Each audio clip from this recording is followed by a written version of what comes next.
श्री गणेशाय नमः। ओम श्री गुरुवे नमः। आज की भगवत चर्चा स्वामी श्री राम सुखदास जी के लेख प्रवचन शरणागति इस पर आधारित है। स्वामी जी कहते हैं, शरणागत भक्त मैं भगवान का हूं और भगवान मेरे हैं, इस भाव को दृढ़ता से पकड़ लेता है, स्वीकार कर लेता है, तो उसकी चिंता, भय, शोक, शंका आदि दोषों की जड़ कट जाती है, अर्थात दोषों का आधार कट जाता है। कारण कि भक्ति की दृष्टि से सभी दोष भगवान की विमुखता पर ही टिके रहते हैं। भक्त निश्चिंत हो जाता है। सर्वसमर्थ प्रभु के शरण भी हो गए और चिंता करें, ये दोनों बातें बड़ी विरोधी है, क्योंकि शरण हो गए तो चिंता कैसी, और चिंता होती है तो शरणागति कैसी। इस वास्ते शरणागत भक्त को ऐसा सोचना चाहिए, जब भगवान ये कहते हैं, मां शुचः तू चिंता मत कर, मैं संपूर्ण पापों से छुड़ा दूंगा, तो क्या मेरे को कुछ करना पड़ेगा। इसी प्रकार भक्त निर्भय होता है। पतंजलि महाराज ने जिस मृत्यु के भय को पांचवा क्लेश माना है, और जो बड़े बड़े विद्वानों को भी होता है, वह भय भी सर्वथा मिट जाता है। भगवान के शरण होने पर भय कैसे हो सकता है। उनके शरण होने पर तो मनुष्य सदा के लिए अभय हो जाता है। स्थूल दृष्टि से देखा जाए तो बच्चा मां के दूर रहने पर तो बच्चे को भय होता है, पर मां की गोदी में चले जाने पर उसका भय मिट जाता है, क्योंकि मां उसकी अपनी है और बच्चे की नजर में मां सर्वसमर्थ है।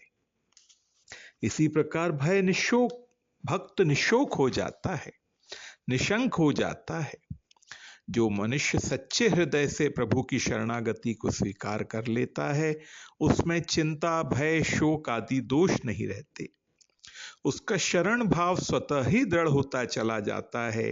वैसे ही जैसे विवाह होने के बाद कन्या का अपने पिता के घर से संबंध विच्छेद और पति के घर से संबंध स्वतः ही दृढ़ होता चला जाता है, वह संबंध यहां तक दृढ़ हो जाता है कि जब वह कन्या दादी परदादी बन जाती है, तब उसके स्वप्न में भी यह भाव नहीं आता कि मैं यहाँ की नहीं हूं।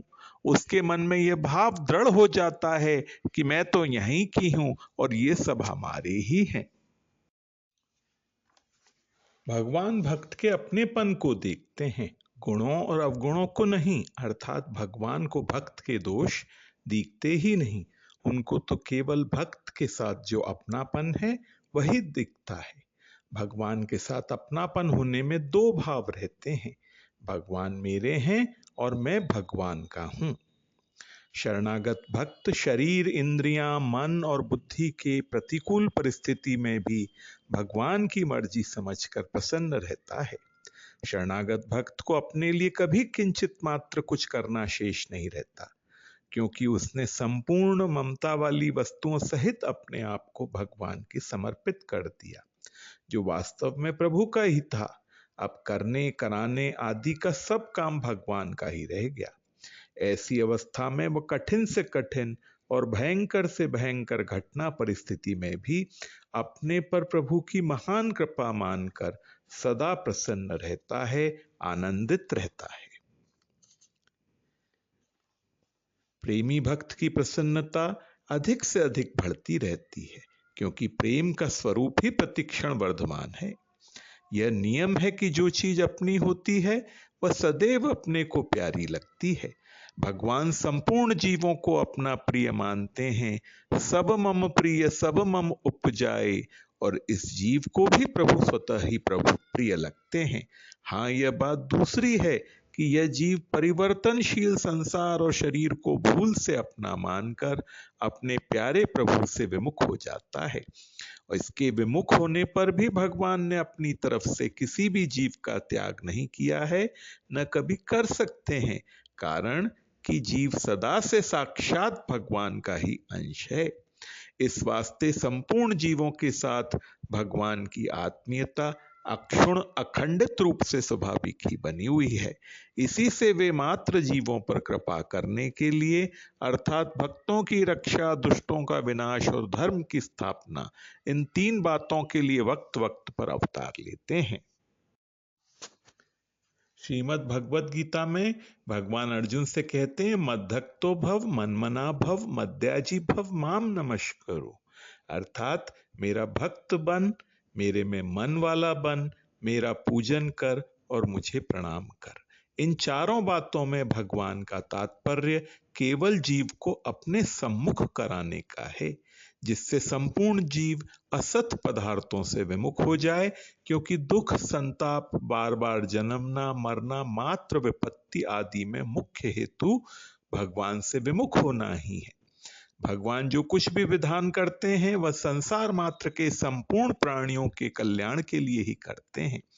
बस भगवान की इस कृपा की तरफ प्राणी की दृष्टि हो जाए तो फिर उसके लिए क्या करना बाकी रहा। भगवान ने सभी जीवों के हित के लिए अत्यंत गोपनीय बात कही, सर्वधर्मान परित्यज्य मामेकम शरणम व्रज। मेरी शरण में आ जा। कारण कि भगवान जीव मात्र को अपना मित्र मानते हैं, सुहृदम सर्वभूतानाम, और उन्हें यह स्वतंत्रता देते हैं कि वे कर्म योग, ज्ञान योग, भक्ति योग जितने भी साधन हैं उनमें से किसी भी साधन के द्वारा सुगमता पूर्वक परमात्मा प्राप्ति कर लें और दुख, संताप आदि को सदा सदा के लिए नष्ट कर दें। वास्तव में जीव का उद्धार केवल भगवत कृपा से होता है। कर्म योग, ज्ञान योग, भक्ति योग जितने भी साधन हैं वे सब के सब भगवान के द्वारा और भगवत तत्व को जानने वाले महापुरुषों के द्वारा ही प्रकट किए गए हैं। इस वास्ते इन सब साधनों में भगवत कृपा ही ओतप्रोत है। साधन करने में तो साधक निमित्त मात्र होता है, पर साधन सिद्ध होगा कि नहीं होगा इसमें भगवत कृपा ही मुख्य है। शरणागत भक्त को तो ऐसी चिंता भी कभी नहीं करना चाहिए, अभी भगवान के दर्शन नहीं हुए, भगवान के चरणों में प्रेम नहीं हुआ, अभी वृत्तियां शुद्ध नहीं हुई आदि। अपनी सब चिंताएं भगवान पर छोड़ देना चाहिए। भगवान दर्शन दें या न दें, प्रेम दें या न दें, वृत्तियों को ठीक करें या न करें, हमें शुद्ध बनाए या न बनाए, ये सब भगवान की मर्जी पर छोड़ देना चाहिए। केवल भगवान का चिंतन, नाम जप आदि करते हुए भक्त भगवान की तरफ देखता रहे। भगवान का जो विधान है उसमें परम प्रसन्न रहे, अपने मन की कुछ न लगाए। कर्तव्य कर्म करने की मनाही नहीं है, जो सामने कर्तव्य कर्म आ जाए, परिवार के लिए, राष्ट्र के लिए, वो कर्तव्य कर्म पहले करे। जैसे कुम्हार पहले मिट्टी को सिर पर उठाकर लाता है तो कुम्हार की मर्जी, फिर उस मिट्टी को गीला करके उसे रौंदता है तो कुम्हार की मर्जी, फिर चक्के पर चढ़ाकर घुमाता है तो कुम्हार की मर्जी। मिट्टी कभी कुछ नहीं कहती तुम घड़ा बनाओ, सकोरा बनाओ, मटकी बनाओ, कुम्हार चाहे जो बनाए उसकी मर्जी है। ऐसे ही शरणागत भक्त अपनी कुछ भी मर्जी मन की बात नहीं रखता। वह जितना अधिक निश्चिंत और निर्भय होता है, भगवत कृपा उसको अपने आप उतना ही अधिक अपने अनुकूल बना लेती है, और जितनी वह चिंता करता है, अपना बल मानता है, उतनी ही वह आती हुई भगवत कृपा में बाधा लगाता है। अर्थात शरणागत होने पर भगवान की ओर से जो विलक्षण, विचित्र, अखंड, अटूट कृपा आती है, अपनी चिंता करने से उस कृपा में बाधा लग जाती है। चिंतन करना बात अलग है, चिंता करना बात अलग है। जैसे चलती हुई चक्की के भीतर आने वाले सभी दाने पिस जाते हैं, परंतु जिसके आधार पर चक्की चलती है उस कील के आसपास रहने वाले दाने ज्यों के त्यों साबुत रह जाते हैं। ऐसे ही जन्म मरण रूप संसार की चलती हुई चक्की में पड़े हुए सब के सब जीव पिस जाते हैं, अर्थात दुख पाते हैं, परंतु जिसके आधार पर संसार चक्र चलता है, उन भगवान के चरणों का सहारा लेने वाला जीव पिसने से बच जाता है। इसके बाद स्वामी जी कहते हैं, संसार का संबंध केवल माना हुआ है और भगवान का संबंध वास्तविक है। संसार का संबंध तो मनुष्य को पराधीन बनाता है। हम संसार के हैं केवल अपने कर्तव्य की पूर्ति के लिए। हमें संसार से कोई इच्छा नहीं, हमें संसार से कोई काम नहीं, हमें कोई भोग की इच्छा नहीं। भगवान का संबंध मनुष्य को स्वाधीन बनाता है, चिन्मय बनाता है और बनाता है भगवान का भी मालिक। प्रभु का यह कायदा है, जिस भक्त को अपने में कुछ भी विशेषता नहीं दिखती, अपने में किसी बात का अभिमान नहीं होता, उस भक्त में भगवान की विलक्षणता उतर आती है। किसी किसी में तो यहाँ तक विलक्षणता आती है कि उसके शरीर, इंद्रियां, मन, बुद्धि आदि प्राकृत पदार्थ भी चिन्मय बन जाते हैं, उनमें जड़ता का अत्यंत भाव हो जाता है। ऐसे भगवान के प्रेमी भक्त भगवान में ही समा गए हैं, अंत में उनके शरीर भी नहीं मिले।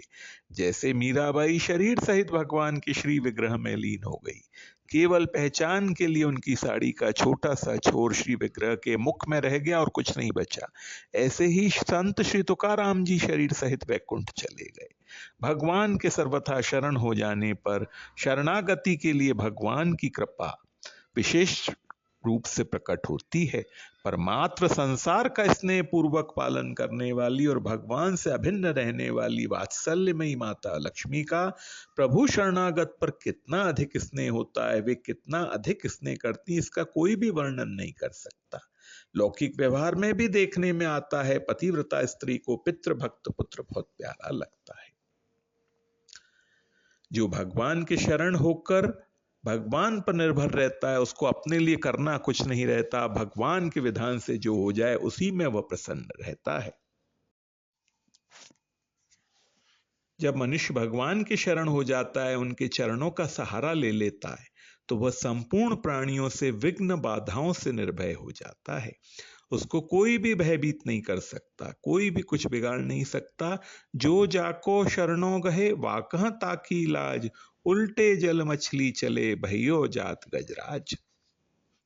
भगवान के अनन्य भक्तों के लिए नारद जी ने कहा है, नास्ति तेषु जाति विद्या रूप कुलधन क्रियादि भेदः। उन भक्तों में, शरणागत भक्तों में अर्थात जाति विद्या रूप कुल धन क्रिया आदि का भेद नहीं है। तात्पर्य यह है कि जो सर्वथा भगवान के अर्पित हो गए, जिन्होंने भगवान के साथ आत्मीयता, परायणता, अनन्यता आदि वास्तविकता को स्वीकार कर लिया, तो स्थूल, सूक्ष्म और कारण शरीर को लेकर सांसारिक जितने भी जाति विद्या आदि भेद हो सकते हैं, वे उन पर लागू नहीं होते, कारण कि वे अच्युत भगवान के ही हैं। यस्तदीहा, संसार के नहीं, अच्युत भगवान के होने से वे अच्युत गोत्र के ही कहलाते हैं। तुलसीदास जी विनय पत्रिका में लिखते हैं, तू दयालु दीन हो, तू दानी हो भिकारी हो, प्रसिद्ध पात की तू पाप पुंजहारी, नाथ तू अनाथ को अनाथ कौन मूसो, मुंह समान आरत नहीं आरती हर तो सो, ब्रह्म तू हो जीव, तू है ठाकुर हो चेरो, तात मात गुरु सखा तू सब विधि हितु मेरो, तो ही मोही नाते अनेक मानिए जो भावे, ज्यों तो तुलसी कृपालु चरण शरण पावे।